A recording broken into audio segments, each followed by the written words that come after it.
Vision Project was a medical torture program in South Africa led by Aubrey Levin. This happened during apartheid. This project identified gay soldiers and conscripts who used drugs in the South African Defense Force. Victims were then forced to submit to curing their homosexuality. This was because the South African Defense Force believed that homosexuality was a subversive disease, and those who were homosexual were subject to punishment. In 1995, ultimately, the South African Medical Association issued a public apologies for these past wrongdoings. You see, under apartheid, there was a dual policy on homosexuality in the South African military. Permanent members of the military were prohibited from being homosexual. Officials believed that completely banning homosexuality from the military would give a specific group of individuals, young white South African men, a convenient way to avoid serving in the military. However, with the supposed toleration of homosexuality came forced therapy, such as compulsion shock therapy, castration, and other forms that were said to significantly violate basic human rights. Between 1971 and 1989, victims were submitted to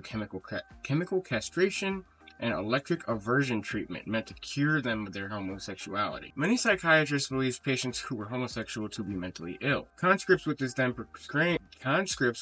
proclaimed mental illness were treated differently than other members of the military. Aubrey Levin, the leader of the group, argued the same type of procedures could cure other groups, such as drug addicts and the disturbed.